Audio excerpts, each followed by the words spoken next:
it's all about caring collaborations in homes with residents, with staff, finding the things that people love, finding what they're really interested in, finding out what makes them tick, and then going on a bit of an art adventure together.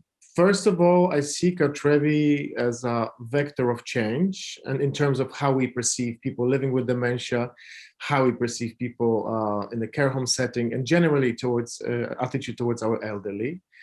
And secondly, I see cARTrefu as, on a personal level, as I'm taking part in shaping of our own futures in here, because I have seen how the care home settings work, and I can see the great parts of it and maybe the challenging parts of it. So by being part of this project, I feel I have a voice and a possibility to shape what the future of our generation is going to look like when we're talking about care. To me, cARTrefu is very much a person-centred approach to engaging with people in different ways, depending on what they are interested in, what they're able to do, and being really adaptable, really, to being open to the different things that you might be able to do with people. I think the beauty of cARTrefu is that we've had that opportunity as artists to get to know people and find out how we can learn from them as well. And it was very much about that. That's what's so special about it, because I've learned so much from the residents and they've learned so much from me. Being part of cARTrefu has been huge. It's been a huge learning curve. It's led me to meet artists, fantastic artists that I wouldn't have met before.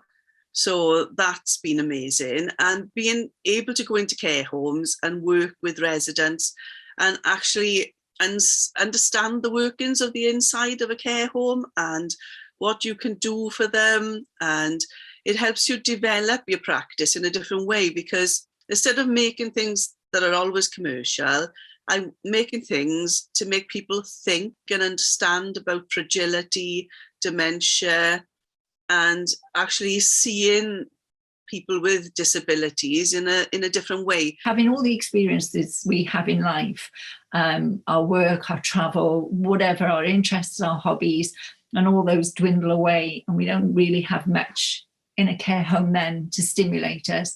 And I think that's the most powerful thing anybody creative can offer going into a care home. So that's really what cARTrefu means to me, is a really special project.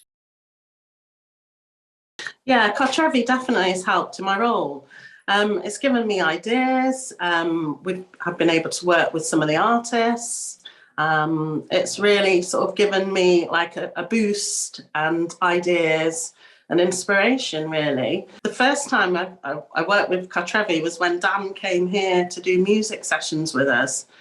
And just having that sort of timetabled weekly for Dan to come in and run those sessions just give the home a lift, and it's just something to look forward to. It's one thing being like the resident in-house activity coordinator, but when you get someone like special, definitely special, coming in just to run the session and work alongside you. It's a different face. It's a different person, because you can imagine we had all these people coming in before COVID, then nothing, just me. Oh, bless them. That was hard for them. But then, so when we had John on Zoom and Alison on Zoom, they thought it was wonderful. And also because of what we've been doing, I've grown, so they're doing more. Yeah, it's definitely helped us to explore more ideas, definitely. Yeah, and adapt more ideas to those at varying stages with dementia, because we have a lot of different stages, don't we, here? I enjoyed it, and I know the residents enjoyed doing it as well, even residents that don't normally do the arts and craft bit. The ideas for the flower making and lots of other ideas that we haven't perhaps tried yet, which we've got written down, so we can just go back to look at it, just to do something different to what we're doing. But it certainly have helped me. Yes, the clients obviously benefit at the time and with the actual when they're here. And I'm not saying they don't remember a number of them, but it's what the cARTrefu has instilled in the activity coordinators, really, to then carry on the the role and the ideas. There was one time after I'd been taking part in this course that we tried to paint the tablecloth, and it was amazing. We were doing handprints, painting our hands and putting it on, and they were laughing, which ended up in a paint fight, but paint fighting where we were splashing each other's hands. And they were laughing, really giggling. They really enjoyed it. You can see a change in them when they see because you guys know what they're doing. I just, pretend that I know what I'm doing. And you can see the change in their face thinking, oh, I can do this, because they made it doable, I can't thank you enough, honestly. But when you really want to do something, you do it. I can do anything.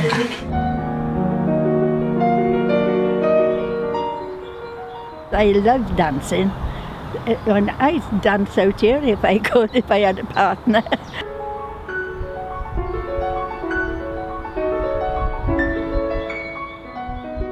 The project has definitely impacted my own work. When I started in cARTrefu, I was doing a lot of moving image work with film and video, and I wanted to use that in the project. But it soon became, as soon as I was placed in a home, it soon became apparent it was going to be quite difficult. I didn't quite know what to do. And it probably took the second placement, actually, before I started using moving image. And I started to make films out of people's work. So they might have done collage, they might have done clay work. And I started to make films out there, maybe overlay people's voices, residents' voices over the top of that. And I started using software which I'd never used before. So I used animation software. I used CGI software in order to place residents within the frame of different films. And I think it's really had a positive effect on my work. I'm nosy. I like stories. I like hearing people's experiences. I want to know the ins and outs of everything. And so being able to actually interact with older residents in care homes really meant a lot to me personally, and just felt like such a privilege, really. Again, I come back to that word connection. It was being able to connect with people whose stories are, they bear witness to the past that we can all learn from. The reflective journals on each opportunity has meant that as a practitioner, as an artist, that I've had to become much more self-reflective, and I think kind of self-caring as well through that. When I started off with cARTrefu, what I wanted to do was to find out whether handling objects brought back memories for people. And that's what I did with all of my sessions, and it led to creative activities and lots of different things. But it started off, the starting point was always an object, and listening to people's memories and going with what they said and what they thought and what they wanted to do. And so since that project, I have been working on making handling collections for different organisations and for different counties in North Wales. On a personal level, I have developed many meaningful connections with people, and I have appreciated the importance of holding another human's hand, even if it's for 5 minutes. And I have also learned to appreciate being present in the moment. So that's the most valuable lessons of here and now, and being with another person and connecting on a very deep level in the most mundane of settings. On a professional level, apart from developing a new strand of my own work, which is really important to me because I work with the themes of grief and loss and reconciliation of these topics. But on a professional level, I've also been invited to speak at universities and different conferences like the Dementia Conference about arts and well-being. So I feel like I have added another layer into my portfolio through working on cARTrefu. I just feel like I've grown so much. I've gone in and dealt with things that I would never thought I would deal with, so unpredictability in situations. In terms of my art, I do think it's definitely made me grow as an artist too, because I feel like when I first went into phase 1, I was very rigid about how I would run art workshops. And I think towards the end and definitely into phase 2, I became much more relaxed. And I just feel like now I take risks, I go in and I'm just able to just see how sessions flow. My whole creativity and inspiration comes from the people that I work with and the people who I connect with. And I can honestly say that I've had some of the most meaningful connections of my life with some of the residents that I've met. And the opportunity to learn from them about dignity and respect in older age, and these reflections on life.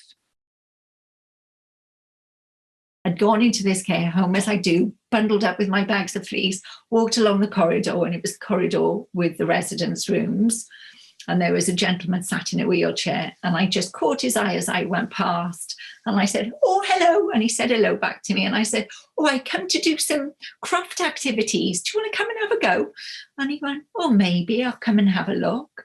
So, you know, he come and joined in. But anyway, he really got into felt making, and he made all sorts of amazing things. He made a lion, and I would tweak little, show him how to do different techniques and processes. And when I stopped working on that project, they asked me to go back and talk to them, have a conversation, and with the potential to run more projects. But basically, the gentleman in the wheelchair had not come out of his room for, I think it was 9 weeks.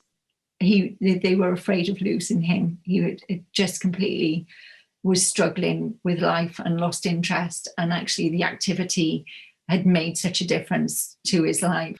There was a home in Porthcawl as well, and I did some sessions there. And there was one lady who would come and she'd sit with us, but she'd never get involved in the artwork. And she said, "Oh, I don't like art and craft." But I think she just liked being part of the group. And we made some clay faces, and I said, "Oh, I want to get some voice. I want to record some voices to put on these clay faces as animations." And I said, "Would you like to contribute your voice towards it?" And she goes, "Oh, can I do a poem?" And it turned out she was really into poetry. That was her thing, you know. So we had this really fantastic session where I recorded people. She did a poem. Somebody did a funny story, and I think somebody sang a song. A couple of people sang songs as well. And I recorded them. I put them on the animation. It's really fantastic in the end. And I think I went into the home maybe a year later, and I met this woman again. She was like nearly 100. And she said, "Oh, I remember you. You came in to do, and you recorded me reciting the poem." She said, "That was fantastic. It was such a nice afternoon. And can we do it again?" You know, and I think that where you suddenly bring somebody into a project like that is such a fantastic thing. And you suddenly hit something which really interests them. On my very first residency, there was a woman called May who was sat at the table with us, and the care staff there said, "Oh, you know, she won't really join in. She won't pick up a pen. She can barely write her own name." But I gave everybody pens anyway. And so she picked it up, she had a go, and was just like tapping the pen on the piece of paper. And then we were doing similar things each week. We were doing mark making, we were looking for images within the marks that we'd made and doing quite experimental things. And I think it was about 9, maybe less weeks in, and she had actually started drawing pictures. And it really hit it home to me, that kind of engagement. You sit with someone, you chat with them, you engage them, and her imagination was amazing. The thing that first struck me was when I was spending time with one resident, and he said to me, "I know you don't work here because you've got time to sit and talk to me and you're not in a rush." And that really had a massive, massive effect on me, because I hadn't realised the kind of simple beauty in just not being in a hurry. And it made me sympathise a lot more with the carers and the residents in a way that I hadn't perhaps realised just how little time they have, and though they want to and they would love to, it just isn't practical. So as an artist, you're in a really privileged position to be able to sit and talk to people. I was working on a one-to-one basis with a resident, and we were creating a play, an audio play, based on her. She had a specific memory about a time in her life where she failed her 11 plus. And it was a really, for some reason, it really chimed with me, her story. I transcribed what she told me, and I made some bits up, and I created this sort of scene from what she told me. And I went back in, and she said, oh yeah, no, I wouldn't have said that. Or she wouldn't have said that. She was very clear about this one detail. And I was like, oh, okay, so tell me what she would have said. So I changed it, and then I went back in again. And each time in between the session, I'd work on it, and I'd think, okay, where we're going to go next with it. And I thought, why don't we make it that she passed her 11 plus instead of failed it? So I went in the next week, and I said, so I was thinking, what about if we say that you passed your 11 plus in this way? And her response, and she just laughed, and she was like, it was like an amazing, for me, it was like an amazing moment of how the power of theatre, you know, that we got to this point together, that actually we could reimagine what had happened to her. One of the really good ones was with was in Walshaw House, which was my last residency with Frank, and he was always just saying, I'd always ask him to come and join us, and he would be saying, oh, I would do, but I won't be very helpful. And I was ever hopeful that he would at some point. And then when it was really sunny, we went outside, and so we were working outside. And none of the other ladies had come out with us, so we sat outside, and we were going to do shadow drawing, and it was really cool. He just picked up a weed. Luckily, he didn't pick up one of Pat's petunias that she just planted, and he whipped it out. And so I had like postcards. So I said, oh, if you hold it, I'll show you what we're going to do. And I drew around it, and I said, I was trying to again like link it to landscape and things and stuff, and I said, oh, we decided, oh, it looks like a lettuce. And then I just said, oh, and I was naming them all. So I said, oh, what should we call it? And he said, oh, let us be friends. And it was just like, I really just loved the way that he said that. And that's just made me smile when I was rereading it today. I had lots of different objects with me, and handed this lady who was really agitated and upset because she just didn't know where she was, where she ought to be. And I handed her some butter pats, and I didn't know much about her past, but it completely calmed her down because she started thinking about those memories from childhood, and she had lived on a farm and she had used butter pats, and she started telling me a story about her life when she was younger, and her sister was with her. She was there as a visitor, and her sister didn't know what to do to stop her being so agitated, and was really grateful to me. She thanked me afterwards for making her sister calm down and, you know, giving her that solace. But it was just through such a simple thing. There was a lady called Dorothy, and she was 100 and something. She was so quiet and gentle, and she didn't say much. She never joined in. And then the one day, they'd been saying, oh, Dorothy was a really talented artist, really clever. We'll take you into her bedroom and show you all the wonderful paintings that she did. So I went and bought watercolour pencils and some little watercolour books. And I took them in the next time, and I asked, could Dorothy come to the table? So she came in a real quiet little way. And her face, when she touched those pencils and started doodling, was just wonderful. And at that point, her goddaughter came in, and her goddaughter cried. And I've still got that letter. I was looking for that today. Oh, I've got it. I found it on my computer, saying thank you, that they hadn't really thought that she'd want to pick up a pen or a pencil. And there she was, doodling away with this lovely little relaxed, concentrated look on her face. I remember working with Barbara, who had severe dementia, and her family who would come to visit confessed to me that they did not, that they found it challenging to be visiting their mom because she was a totally different person. And I remember them at some point approaching me again to say that thanks to an image I made for them, they actually managed to connect with the mom on a meaningful level, even if it was for 5 minutes. But there was this moment of seeing on the ground in reality how the presence of an artist in a care home can impact people was quite profound again. On the first kind of example would be a lady who was drawn into a group piece, a group project that I was working on, and all the carers, well, one carer brought her over, and then but they were like, well, she's not going to do anything, and she only ever just sits in her chair and she doesn't listen. You know, they kind of had written her off, and but she was wonderful, and she would listen, and she just wanted some stimulation and conversation and company, meaningful company. And when you talk to her one-to-one on her good moments, you could have really quite coherent conversation.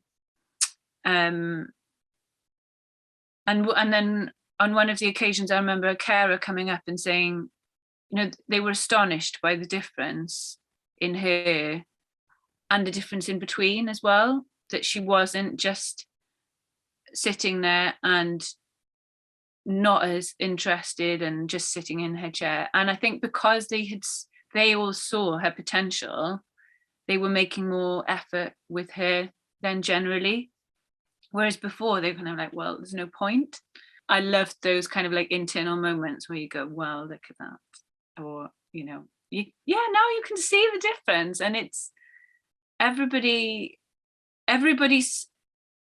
you know, needs respect, and everybody needs time in order to, you know, and deserves that time as well, to be with other people and to be creative, and or even just company, you know, as well. Because I was going around one-to-one, getting residents to hammer nails into wood, basically, and or to weave or do weaving. And there was a lady. She said, "Oh, there's a lady here, but she's non-verbal, but she might want to have a go." And I said, "Okay, well, let's give it a go." And so I asked her if she'd be interested in helping me weave, and she straight away connected with what we were doing. I think she was in her 90s, so she was an ex-head teacher, which put me on edge a little bit. And then we just spent probably like 3-4 minutes weaving together, and it was just amazing. And we were just looking at each other, you know, in the eyes, and we didn't. Obviously, I spoke to her, but she didn't respond. But we were just passing the cotton back and forward, the cotton reel back and forth through the nails, and we just had this sort of understanding between us. And when you see that spark with somebody, when you're working with them and they've found this thing or they've started making something, and they see what they're creating and they're so proud of it, and they get lost in that lovely creative process, that's just really something special. I think that's the thing about cARTrefu. It's giving that time, having that opportunity. If we could do that with every home, because there's enough artists to do that with every home, just to brighten someone's afternoon well, it shouldn't be once a week, but you know, that would be a break for it anyway.